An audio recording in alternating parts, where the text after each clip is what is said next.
Eu quero saudar os meus irmãos e irmãs com a graça e a paz do nosso Senhor e Salvador Jesus Cristo. Jesus é a fonte de vida, de vitória, de esperança para o coração humano. Jesus é a alegria dos homens. A Ele honra, glória, louvor e toda a adoração. Primeiro eu quero agradecer ao reverendo Wagner, ao conselho da igreja, a oportunidade, a confiança para que pudéssemos estar aqui e nos dirigir à igreja em nome do Senhor e com a autoridade que vem do Senhor, para deixar uma palavra para o coração daqueles que estão aqui neste lugar e aquelas pessoas que estão acompanhando à distância também. Que em tudo Deus seja louvado. Agradecer também a hospitalidade tão generosa que eu tive do Gustavo e da Rosana. Eles foram, juntamente com o filho e a filha, anjos de Deus para cuidar de mim. E também as pessoas que me receberam para almoçar, né? E tanto ontem quanto hoje foi um tempo precioso. Eu quero agradecer com todo o meu coração. Louvado seja Deus. Irmãos amados, antes da gente expor a palavra de Deus, eu gostaria de falar para você. Eu já pedi autorização ao meu querido pastor Wagner para falar do livro Prisioneiros Mais Perto de Deus. Esse livro, eu não vou contar novamente a história desse livro, como ele surgiu. Se você quiser ouvir o que falamos pela manhã, está registrado também aí nas redes sociais da igreja. Mas dizer que este livro é fruto de um clamor que veio de dentro de uma prisão. E Deus nos deu a graça de simplesmente obedecer. E cerca de 100 mil pessoas já foram alcançadas em presídios ao redor da terra. E vidas têm sido transformadas pelo poder de Deus. Eu creio que o Evangelho é o poder de Deus para a salvação de todo aquele que crê. Eu creio que o Evangelho pode transformar monstros humanos em príncipes de Deus para a glória, louvor e honra do Senhor. Então que em tudo Deus seja louvado. Se você quiser adquirir um desses exemplares, se você adquirir um exemplar desse, você vai estar contribuindo para que a gente possa distribuir esses livros em vários outros lugares e que em tudo o Senhor seja glorificado. Eu não tenho nenhum lucro com isso. O meu lucro é ver vidas vindo a Cristo Jesus. Esse é o maior lucro que a gente pode ter. Louvado seja o nome do Senhor. Gente amada, abra a sua Bíblia comigo. Nós vamos ler na segunda carta de Paulo, capítulo de número 4.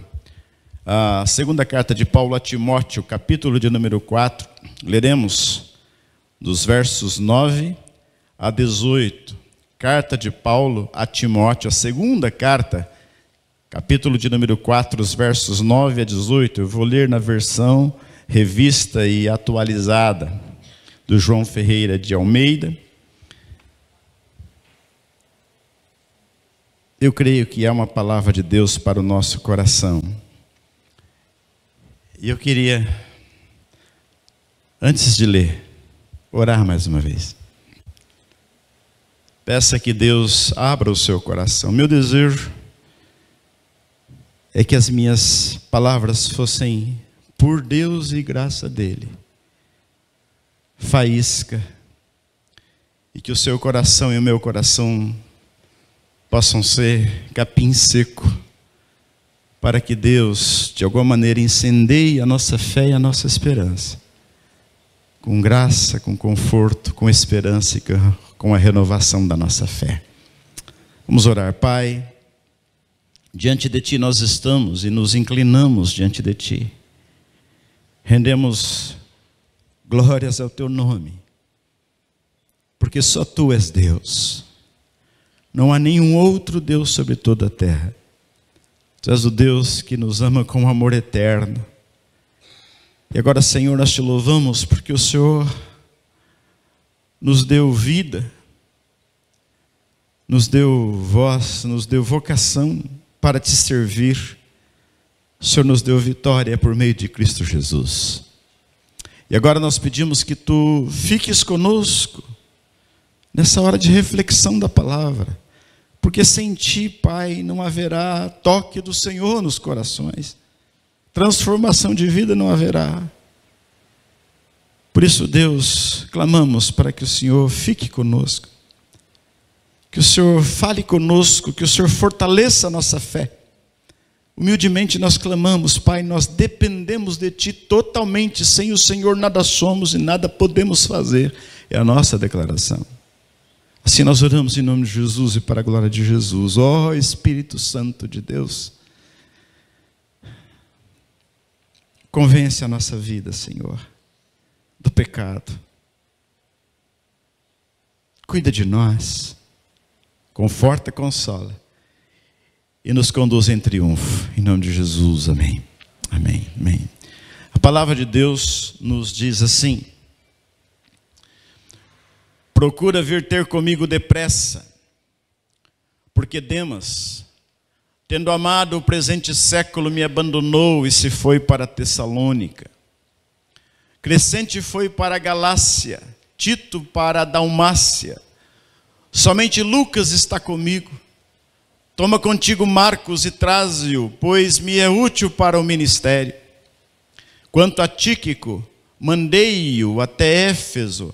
Quando vieres, traze a capa que deixei em Troade, em casa de Carpo, bem como os livros, especialmente os pergaminhos. Alexandre o latoeiro causou-me muitos males. O Senhor lhe dará a paga, segundo as suas obras. Tu, guarda-te também dele, porque resistiu fortemente às nossas palavras. Na minha primeira defesa, ninguém foi a meu favor, antes todos me abandonaram, que isto não lhe seja posto em conta.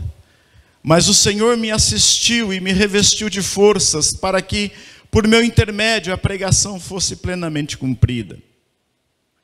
E todos os gentios a ouvissem, e fui libertado da boca do leão. O Senhor me livrará também de toda obra maligna, e me levará salvo para o seu reino celestial. Louvado seja o nome do Senhor. E todos os gentios a ouvissem, e fui libertado da boca do leão. Repetindo novamente o verso 17. Louvado seja Deus, porque o Senhor nos dá a sua palavra, que é fonte de alimento, de forças e de fortalecimento espiritual. O tema da nossa meditação nesta noite é esse: presenças indispensáveis nas lutas da vida. Presenças indispensáveis nas lutas da vida. Esse texto que nós acabamos de ler, palavra de Deus, fala a respeito do apóstolo Paulo, servo de Deus do passado, um homem corajoso, um homem consagrado, um homem que cuidava das coisas espirituais, comprometido com Deus com todo o seu coração. E quando olhamos para o texto, percebemos que o apóstolo Paulo está experimentando um período duríssimo em sua vida. Ele está experimentando um período de dor, de lágrimas, de sofrimento, de angústias. A Bíblia diz que ele está preso, que ele está experimentando uma perda horrível. Quando ele percebeu discípulos dele, gente que andavam com ele, que serviam a Deus, de repente passar a amar o presente século e deixar a fé. Ele diz: Demas, tendo amado o presente século, ele me abandonou e se foi. Ele fala aqui de irmãos que precisaram ir para outros lugares para pregar o evangelho de Cristo. E ele começa a dizer aqui que Tíquico foi para um determinado lugar para pregar o evangelho. Crescente foi para um outro lugar. Os irmãos estavam espalhados para pregar o evangelho e Paulo se sentia só. Ele enfrenta problemas, ele enfrenta dificuldades. Ele se sentiu entristecido, ficou indignado, porque um tal Alexandre o latoeiro causou a ele muitos males, o prejudicou, o humilhou, o agrediu. Paulo sente essa dor profunda e uma tristeza profunda. Ele expressa aqui a sua dor. Quando ele tem um julgamento e diante da corte, ele diz: ninguém foi ao meu favor. Ele está se sentindo só. A solidão o pegou. Talvez você veio aqui nesta noite, talvez você acompanhe essa mensagem à distância, experimentando um momento duro em sua vida. Talvez há uma noite escura na sua existência, talvez é a solidão, talvez é a dor de saber que um filho está se perdendo, talvez é a dificuldade de saber que a sua saúde foi abalada em algum momento por um exame que chegou. Talvez você esteja experimentando um momento difícil quando alguém em quem você confiava o abandonou, talvez o traiu e talvez causou males para você. Talvez você carrega complexos em sua vida. Talvez você olhe diante do espelho e você não se aceita. Mas lembre-se, Deus te ama com amor eterno. Você conta para Deus, você é amado de Deus, você é amada de Deus. Deus te ama com amor eterno. Quando nós olhamos para esse texto, sabemos que ele é antigo, mas muito atual. É palavra de Deus para nós. Nesse texto nós percebemos então, e podemos falar aqui de presenças que são indispensáveis nas nossas vidas, nos momentos mais duros da vida. Presenças indispensáveis, insubstituíveis e importantíssimas. Quais são essas presenças que são importantes na vida, na sua vida, na minha vida e que foram na vida de Paulo? A primeira presença é a presença de Deus. Essa é a primeira presença indispensável. Eu não abro mão dela. Não podemos abrir mão dessa presença santa, gloriosa, eterna, poderosa na nossa vida. Há uma promessa, o Senhor Jesus disse: eis que estou convosco todos os dias até a consumação dos séculos. Hebreus 13, 5 diz: de maneira alguma te deixarei, nunca jamais te abandonarei. Que promessa de Deus para a nossa vida.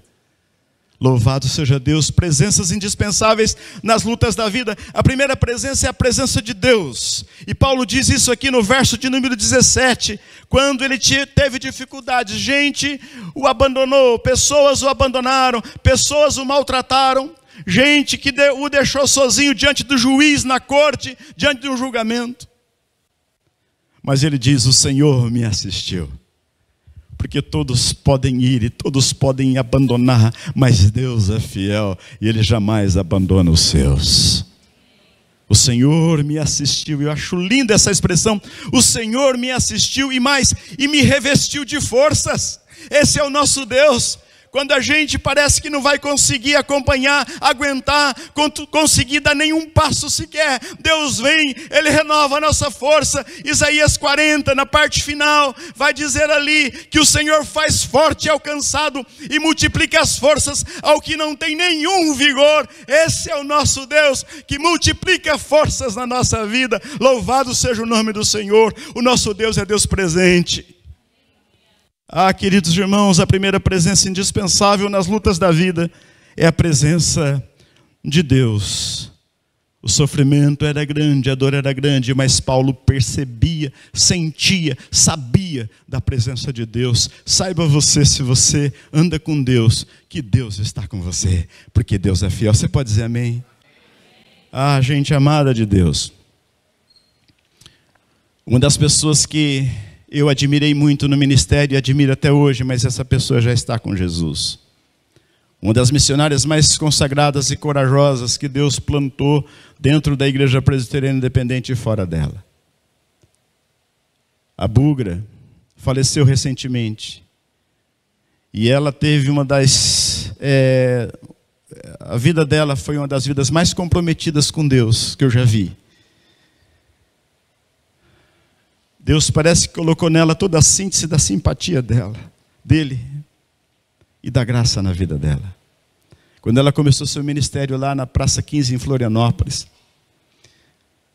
ela cuidava de hippies, de pessoas marginalizadas e remanescente do movimento hippie. Em certa ocasião, ela cuidando daquele rebanho que Deus colocou para ela cuidar. Alguém chegou para ela porque ela começou a pregar o evangelho. Os viciados começaram a deixar o vício e começaram a andar com Cristo. Os traficantes começaram a ter prejuízos. Certa vez alguém chegou e falou: um das suas ovelhas aqui está num lugar ermo, está precisando de você. E imediatamente ela foi para o lugar indicado. E quando ela chegou lá, não havia nenhuma das pessoas que ela conhecia ali. Ela contava que era um dia sem nenhum vento, em uma das praias ali em Florianópolis. Mas havia um homem ali que ela nunca tinha encontrado. O homem se aproximou dela. Eles estavam debaixo de um coqueiro. E ela estava grávida. E aquele homem disse assim: olha, o seu fim chegou, os traficantes me mandaram aqui. Eu vou acabar com você hoje, eu vou começar batendo na sua barriga. E quando essa pessoa ameaçou dar o primeiro soco nela, ela, cheia de autoridade espiritual e de uma convicção que brota de Deus presente, ela olhou para ele e disse: não toque em mim, porque meu Deus é muito grande. O homem insistiu, e quando ele ergueu a mão para bater, uma folha do coqueiro se desprendeu e caiu entre os dois. Ela disse: eu estou te dizendo, não toque em mim, porque meu Deus é muito grande. O homem novamente achou que fosse apenas uma coincidência. Ele ergueu a mão e ela disse: não toque em mim, meu Deus é muito grande. Novamente uma folha se desprendeu e o homem percebeu que algo estava acontecendo ali. Gente amada de Deus, aquele homem disse: eu não consigo fazer nada com você hoje, mas os traficantes te querem. Ele se afastou e se foi. Passados, eu creio que 2 a 3 meses, o reverendo Matias Quintela de Souza recebe uma carta. Ele tinha um programa de rádio em Florianópolis, ele era pastor da Nídia. Ele recebe uma carta, e nessa carta a pessoa dizia assim: meu nome é fulano de tal. Eu fui o homem que tentei matar a sua missionária, mas não consegui. Naquele dia eu me converti a Jesus Cristo. Hoje eu sirvo a Deus. Hoje eu ando com Deus. Hoje eu sou missionário também, ligado à Igreja Assembleia de Deus, não me lembro a cidade. Amados, nunca duvide da presença de Deus, porque é promessa, e Deus cumpre as suas promessas. Louvado seja o nome do Senhor. Mas, queridos irmãos, a primeira presença indispensável nas lutas da vida é a presença de Deus. Mas há uma segunda presença que é indispensável nas lutas da vida. Essa presença é a presença dos irmãos de fé. Essa é uma outra presença importantíssima. É a presença de irmãos e irmãs de fé na nossa caminhada. Vejam que coisa maravilhosa. No meio daquele sofrimento grande, naquele momento duro, talvez num dos momentos mais duros da vida de Paulo, ele vai dizer aqui para Timóteo: Timóteo, procura vir ter comigo depressa, depressa. Ele estava precisando dos irmãos, depressa, procura vir ter comigo depressa. É urgente a sua presença, Timóteo. Vem, Lucas está comigo, mas traga também Marcos, porque ele me é útil para o ministério. Venha. Ele está dizendo: eu preciso dos meus irmãos. Aprendemos aqui, queridos irmãos, que nós não podemos ser ilhas. Crentes não podem viver ilhados. A gente precisa estar junto com o povo de Deus. É na convivência com o povo de Deus que nós somos fortalecidos, edificados na fé. Queridos irmãos, para mim isso é muito claro. Nós precisamos entender isso. Paulo diz: Timóteo, vem depressa. Paulo era um gigante de Deus. Paulo era um vaso escolhido por Deus para levar o evangelho diante dos reis dessa terra. Mas Paulo, apesar de todas as dificuldades, adversidades, ele era um gigante de Deus, mas ele precisava dos seus irmãos. Queridos, nós precisamos reconhecer o quanto nós precisamos dos nossos irmãos. Eu digo para os irmãos amados: o que seria da minha vida se não fosse irmãos e irmãs? Em todos os lugares por onde eu passo, Deus sempre providencia gente de Deus para ser alívio, para ser apoio, para ser gente que traz palavras de vitória e de esperança. Nós precisamos dos nossos irmãos. Não viva isolado dos seus irmãos de fé. Peça a Deus a graça para que você possa dizer: eu preciso dos meus irmãos. Peça a Deus a graça para que você possa desfrutar da comunhão dos santos. Ore por essa igreja, para que ela possa ser a igreja mais unida dessa região. Peça a Deus que essa igreja seja uma igreja onde os irmãos cuidam-se mutuamente, porque nós precisamos dos nossos irmãos. Que Deus continue abençoando essa igreja. Nós precisamos dos nossos irmãos. Nós, pastores, precisamos dos nossos irmãos. Nós precisamos ser cuidados. Pastores não podem andar só. Pastores precisam ter colegas de ministério como apoio. Pastores precisam ter, sim, presbíteros como companheiros de ministérios. Liderança que está junto, que intercede, que ora. Nós precisamos estar juntos. Eu me lembro que um colega passava por um período muito duro na vida. Ele estava se desentendendo com todos os presbíteros da igreja. Havia uma situação dura na vida daquele irmão. A sua família estava se separando. Até que alguém ligado a ele disse: Valdir, eu queria pedir para que você viesse aqui, se possível, conversar com o pastor fulano de tal. E eu disse: meu irmão, para eu me deslocar daqui, dessa região de Nova York até aí. Ele falou assim: não se preocupa, porque eu vou investir na sua passagem para que você venha aqui para investir um tempo na vida desse irmão. Eu conversei com o conselho da Closer to God, da igreja onde eu sou pastor. Os presbíteros disseram: vá. Se estão clamando é porque este irmão precisa. Falei com a Ana, com o Luiz Eduardo, eles disseram: pai, vai. Eu viajei para um determinado lugar nesse país. E eu investi uma tarde toda com esse irmão. Ouvi aquilo que ele não falou para ninguém, ele falou para mim.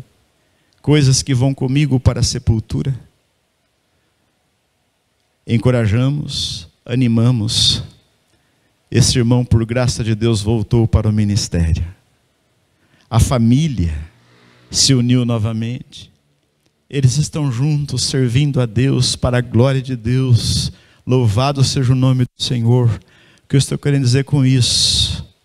Ele não pediu: venha, Valdir. Alguém percebeu e disse: venha. Eu pude vir. Louvado seja o nome do Senhor. Nós precisamos dos nossos irmãos. Que Deus nos abençoe para que possamos não viver isolados, mas que possamos ser uma bênção na vida dos nossos irmãos. Segunda presença que é importante na vida do povo de Deus, nos momentos mais difíceis da vida, presença indispensável nas lutas da vida. Em segundo lugar, é a presença dos irmãos e irmãs de fé. Por isso, eu não conheço a igreja, não sei da história da igreja, mas reconcilie-se com seu irmão em nome de Jesus. Talvez você precise de reconciliação na sua família. Talvez você precise de reconciliação na sua casa.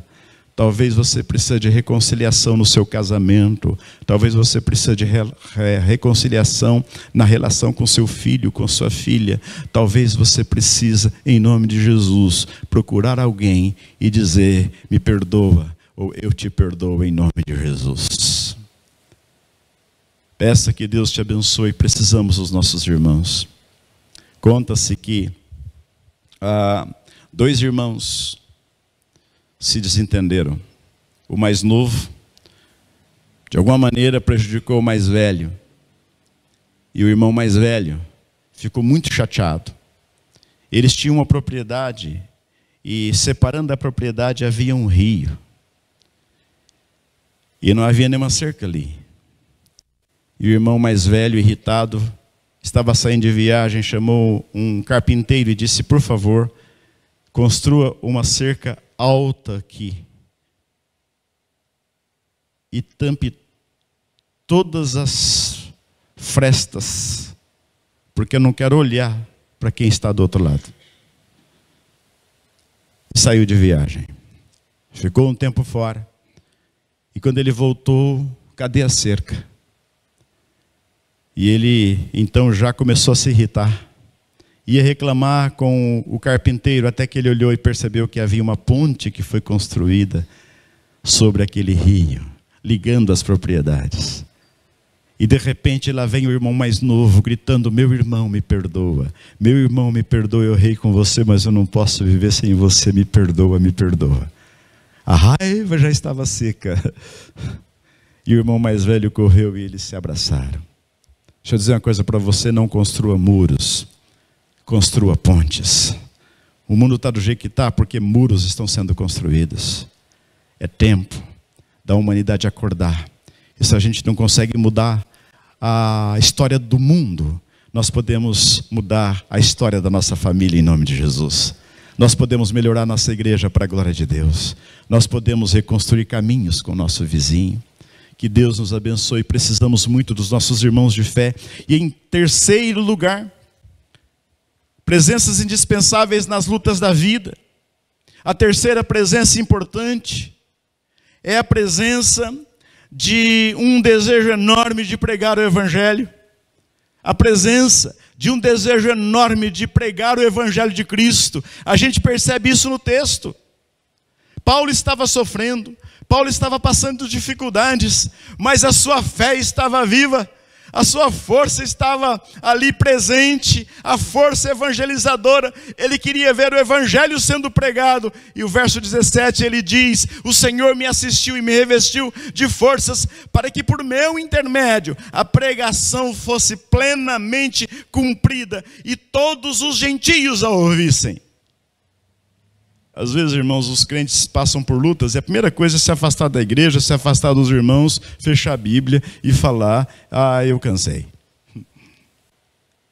Mas não pode ser assim. Paulo está sofrendo com lutas, mas a fé está viva em seu coração. E ele quer pregar o Evangelho que transforma vidas. Ele quer pregar o Evangelho e ele diz: eu preguei aos gentios. Quando o Titanic estava afundando, havia um pastor que estava presente ali, John Harper.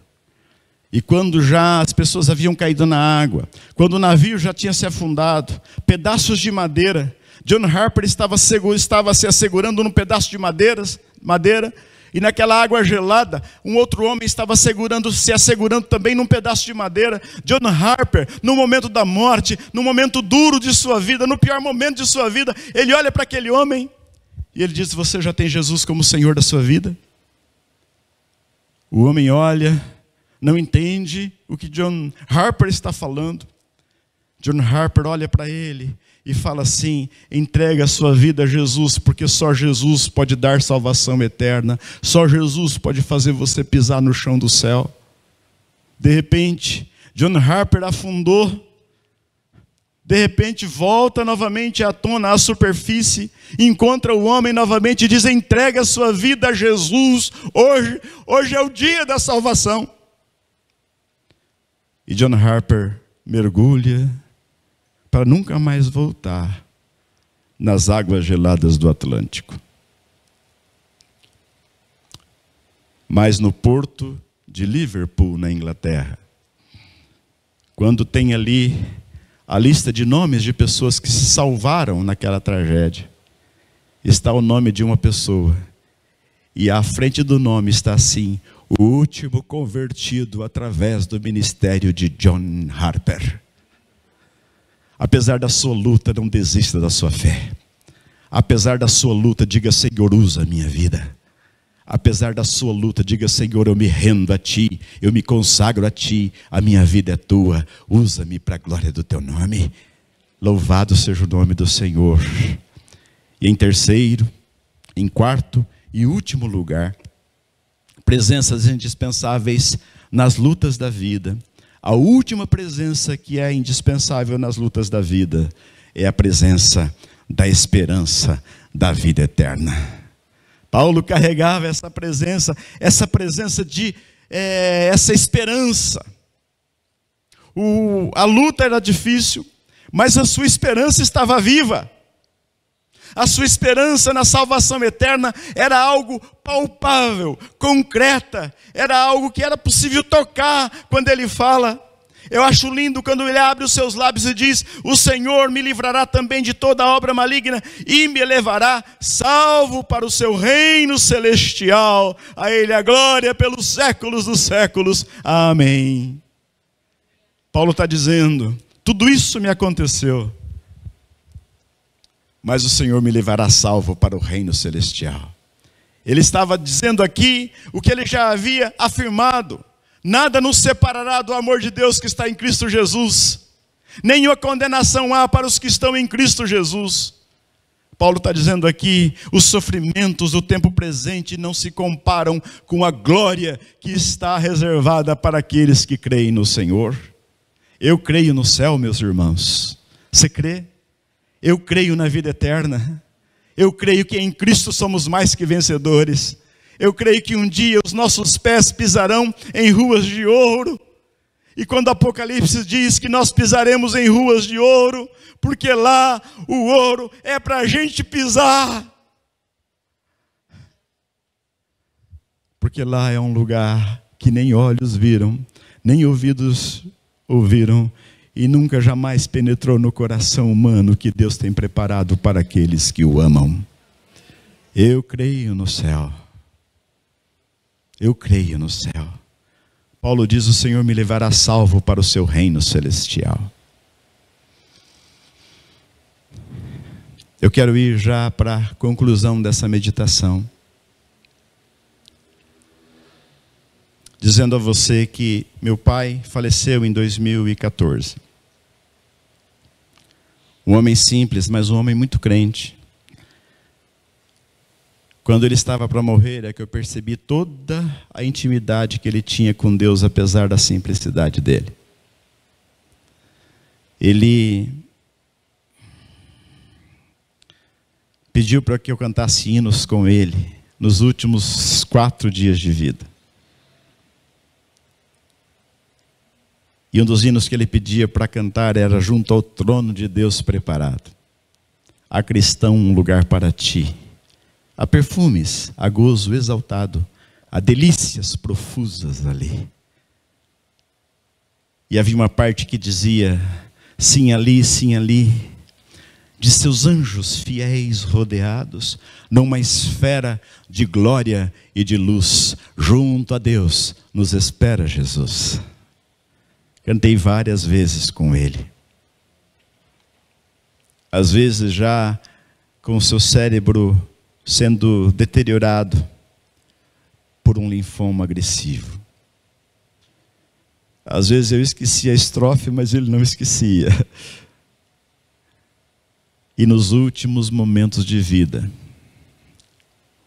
no Dia dos Pais, final do Dia dos Pais de 2014, ele olha para minha mãe que está com ele na cama. Ele olha para minha mãe e diz: Esther, Esther, os anjos, e fecha os seus olhos. Os crentes precisam crer que o céu existe. O céu é esperança não para a gente deixar de lutar aqui, mas é esperança para a gente continuar aqui firme no Evangelho, produzindo frutos para a glória de Deus.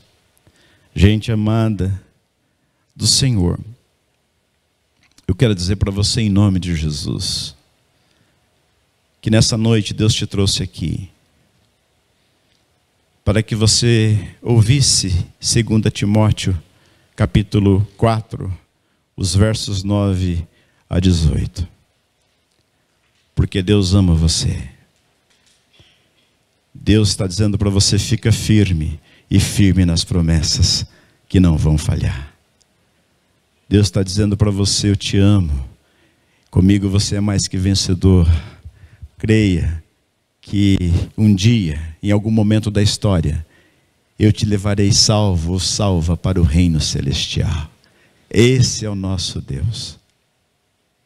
Antes da gente orar, eu quero dizer para você que Richard Nixon, um dos homens mais poderosos da terra nos seus dias, quando ele deixa a presidência dos Estados Unidos, ele mergulha numa profunda depressão, num momento difícil, de desalento, de desespero.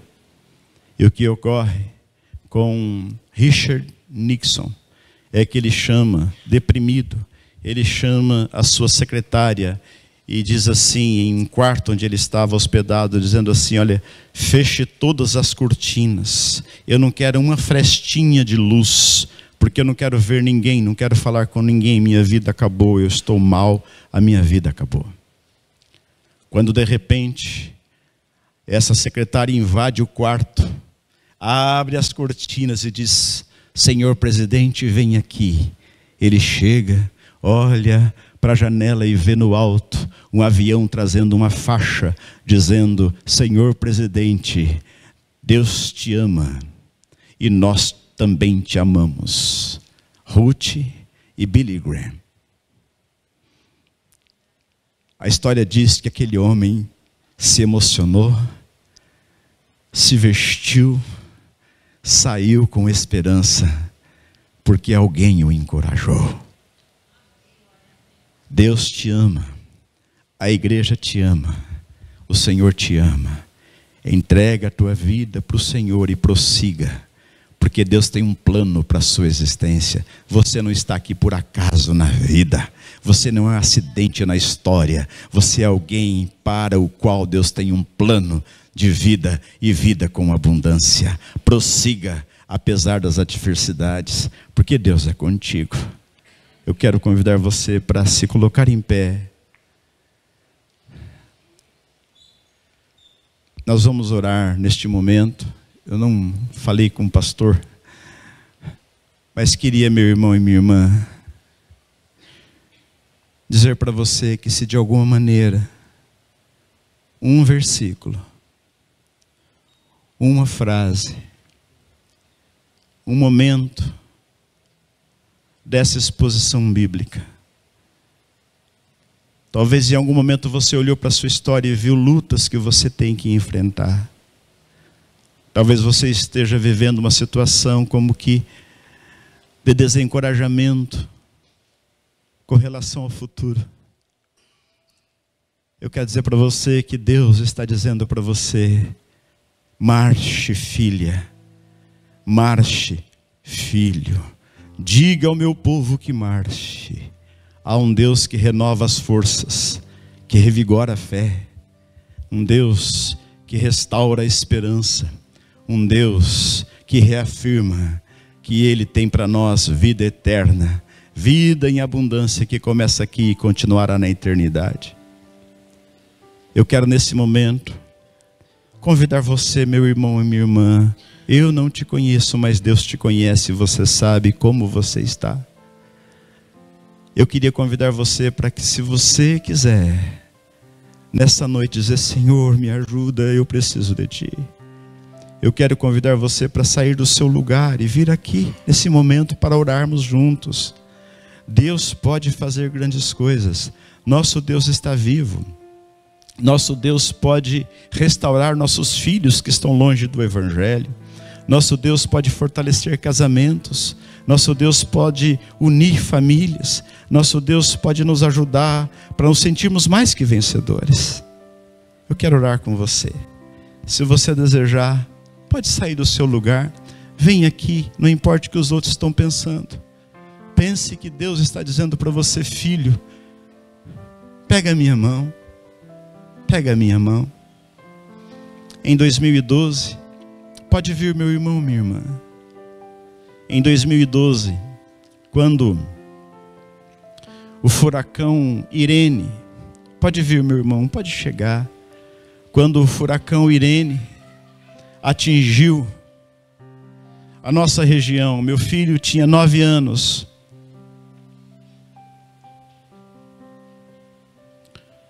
Doze anos.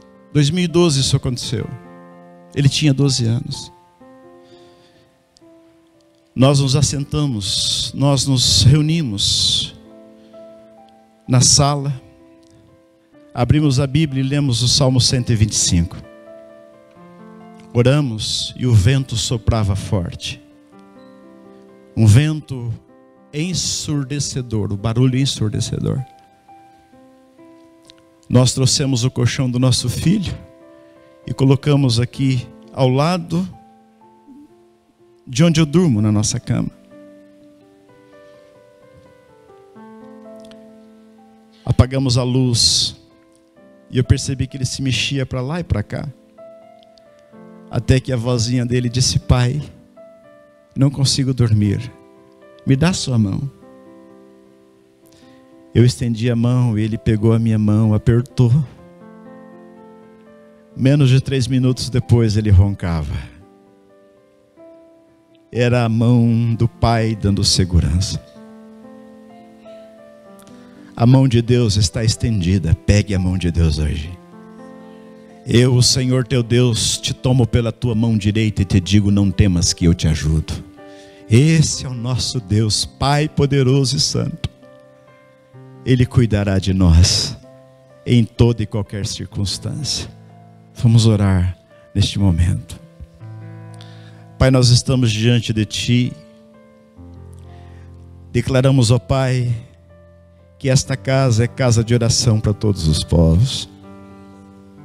Essa é a Tua casa.